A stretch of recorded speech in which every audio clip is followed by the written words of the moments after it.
Hi everyone, and a very good morning from the coastal city of Phan Thiết here in the province of Bình Thuận, that is not only well known for its pristine beaches, stunning landscapes and historical landmarks, but also for its very delicious and traditional cuisine which you also might like to explore. But now you might ask, where on earth is Phan Thiết, and rightly so, as this coastal city is not really well known to the international traveler, compared to the coastal cities of Da Nang, Nha Trang or Phu Quoc, which are all heavily promoted by the Vietnam Tourism Association. Maybe they are all waiting with promoting Phan Thiết as a destination for international tourists until the new civil international airport is opened, sometime in the near future. But let's go back a bit to the time when the Cham people reigned over this place here. At that time it was called Ham Lit Hit, and that was even before it became part of Vietnam. And so this community here has existed for over 1,000 years.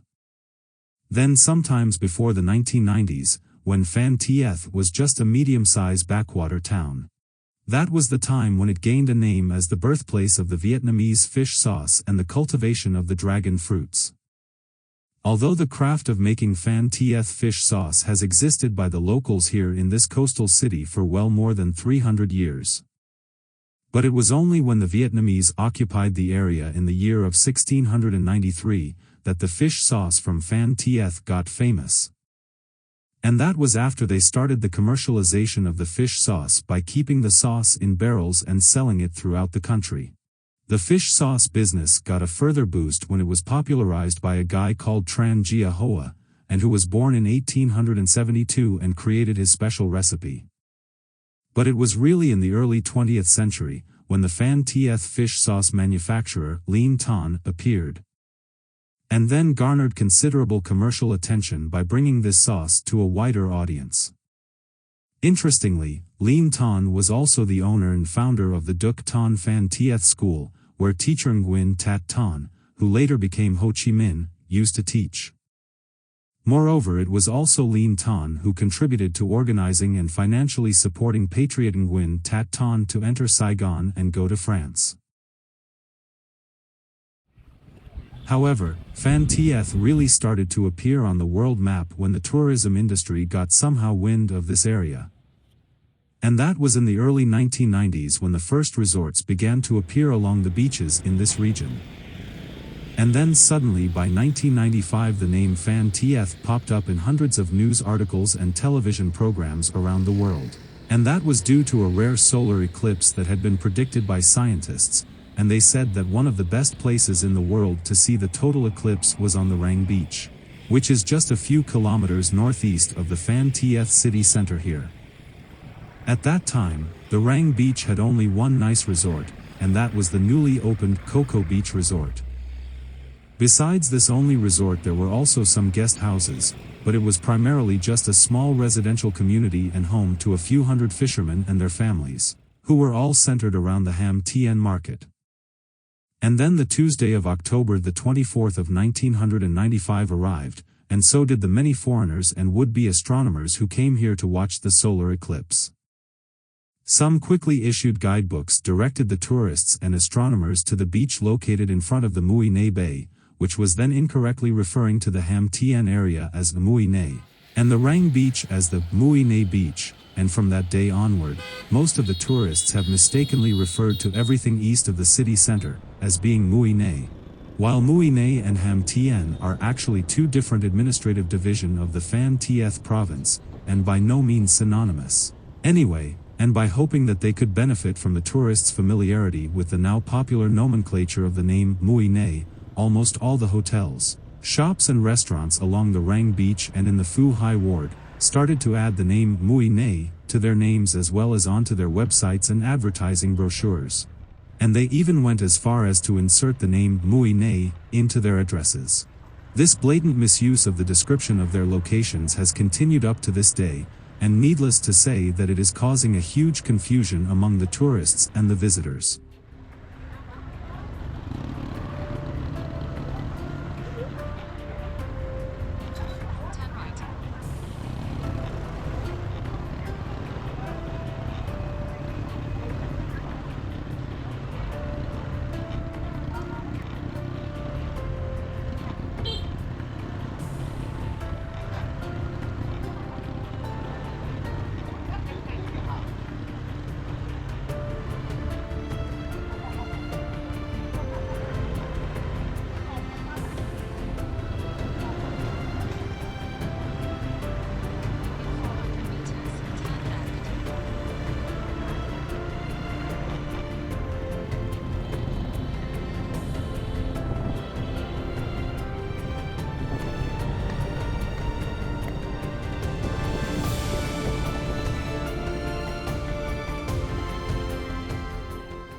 Well, so much for the neighboring resort town of Mui Ne. Let's now continue with the city of Phan Thiết and its fishing business and the manufacturing of its famous fish sauce. That indeed was initially the major industry and income for this city. And even as of today we can certainly see when standing on the Tran Hung Dao bridge, and then looking at the fleets of colorful fishing boats along the Kite River, that this industry is still a very important income source for this region. However, the tourism business is actually rapidly replacing the fishing industry as the area's largest employer. And since the mid-1990s, when the first resorts appeared along the beach in Hung Long and the Phu Thuy wards in the city center, as well as in Phu Hai and Ham Tien, which is east of the city center, the construction boom in this city never ceased. And then in the year of 1999, when the population exceeded 200,000 people, Phan Thiết was then officially designated as a city. Moreover, when the city was incorporated, it also annexed a number of nearby communities, including Mui Ne, Han Ram, Ham Tien, Tien Ngip and Tien Ton.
Let me here quickly introduce you to the nice little boutique hotel I am staying during my time in this coastal city, which is none less than the Osaka Boutique Phan Thiết Hotel, which is a good and new establishment with very nice and bright rooms. The location is near to the beach and to the city center, as well as to the many restaurants and beer gardens that are surrounding it. And if you need to shop something from the shopping center, the Lotte department store can be reached in less than 15 minutes of walking. And all of this makes this hotel a great value for my money and certainly a place to come back when I will return to Phan Thiết again.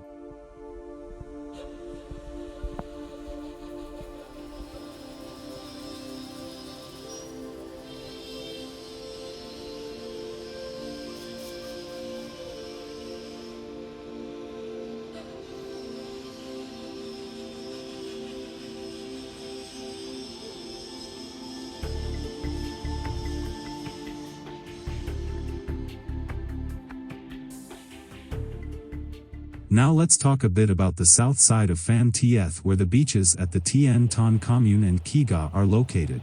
And they are stretching along the coast starting from the south of the city center and are offering for the tourists a quiet and peaceful getaway. These communities have only a few hundred residents, and so there is almost no traffic and one can ride along the coastline without having to dodge the cars and the motorbikes. It's very pleasant to rent a motorbike or get a bicycle from your resort, and then ride from the city center to the lighthouse at Kê Gà, and then climb to the top of the over 100-year-old tower, which was constructed by a French architect that was named Snavat in the year of 1897. And it stands 65 meters above the sea level with a whopping 35-meter granite lamp tower, which is certainly a feast to explore, as it is also the oldest lighthouse here in Vietnam. The lighthouse has served as an important navigational assistance in safeguarding the safety of ships sailing through the southern sea area here, as the Kê Gà Cape is considered an exceedingly dangerous site that is dotted with many reefs and rapids, and wrecked many ships as a result of the unknown coordinates and position during that time.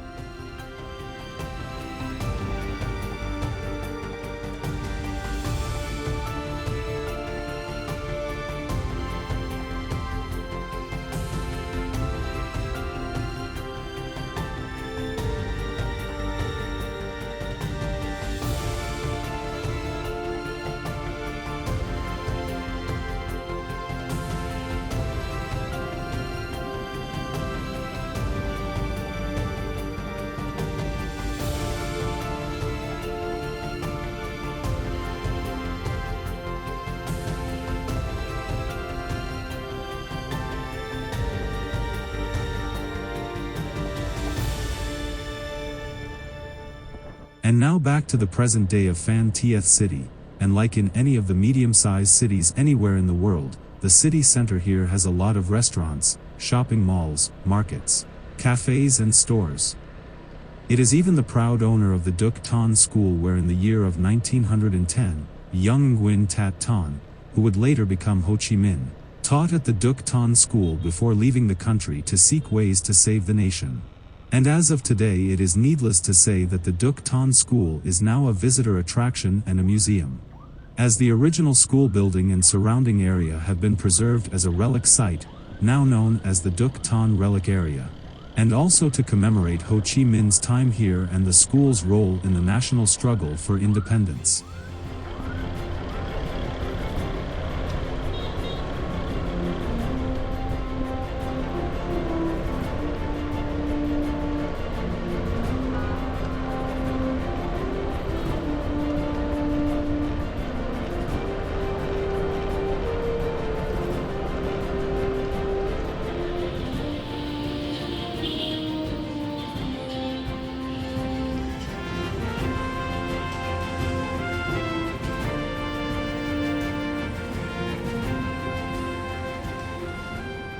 As for the recreational areas in the city itself, even there are not that many resorts and hotels along the beach right here in the Phan Thiết city center. You are able to catch one of the inexpensive public buses that run all day long, from the beach to the resort or vice versa, and along the beachfront into the center, and passing either directly in front, or within a few hundred meters of virtually every resort and guest house here on the beaches of Phan Thiết. Then another tourist attraction is the Phu Hai Ward, which is the site of the Tháp Cham Tower, that was built in the late 8th century. The ward covers a hilly area with a number of coves and small beaches, many of which have one or more resorts on them. The Phu Hai Ward is also the site of the Sea Link City, a complex of apartments, condominiums and a hotel, plus a wine castle with its own golf course, and both the wine castle and the spectacular link to the golf course are also well worth a visit. Furthermore, the city of Phan Thiết is also blessed with the kite surfing craze that started here and turned this place into one of the top kite surfing destinations in the world. For those who do not know how to kite surf, there are plenty of schools all along the beach that will teach novices how to do it. Many of them also teach windsurfing, and there is a sail training center in Mui Ne Ward, at the end of the beach, where one can learn the art of sailing.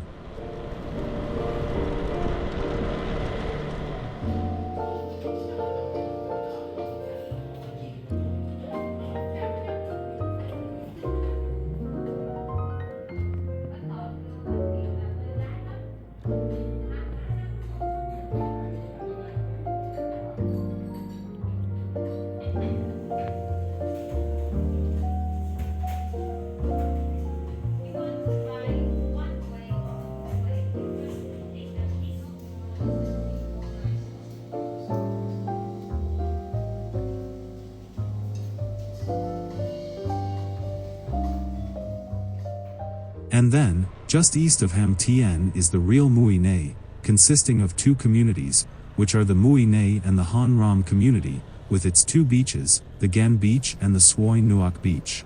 The town of Mui Ne itself has about 25,000 residents, and it is very interesting to get there up at sunrise and go down to the water's edge and watch the dozens of fishing boats coming in from the sea, and then unloading the many varieties of fish and seafood that the fishermen have caught overnight.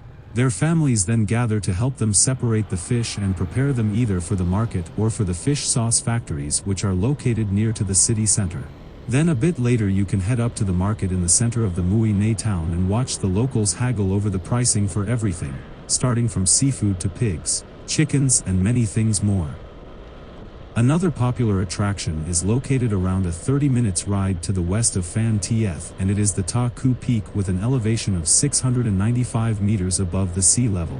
And it is the site of one of the largest reclining Buddha here in Southeast Asia. You can either hike up the mountain or comfortably take the gondola from the valley floor and ride up nearly to the top. But unfortunately for the lazy guys, from the upper gondola terminal you need to climb up another 300 steps to reach the Buddha.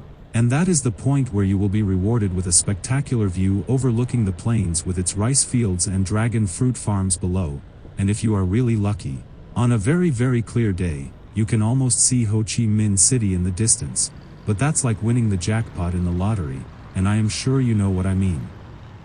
As for the cuisine here in Phan Thiết, it is certainly the city with very fresh seafood that is simple yet flavorful cooked. Grilling and hot pot are staples that often accompanied by locally grown herbs.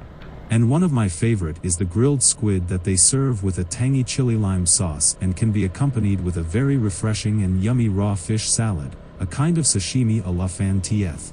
And once you tasted it, can you please let me know who will be able to resist such local delicacies?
And as this is my last evening here in Phan Thiết, I will now dig in and enjoy my pizza and pasta. So as for today, bon appetit, and I will end my video now and here, at this very yummy restaurant serving pizzas, pastas and sushis.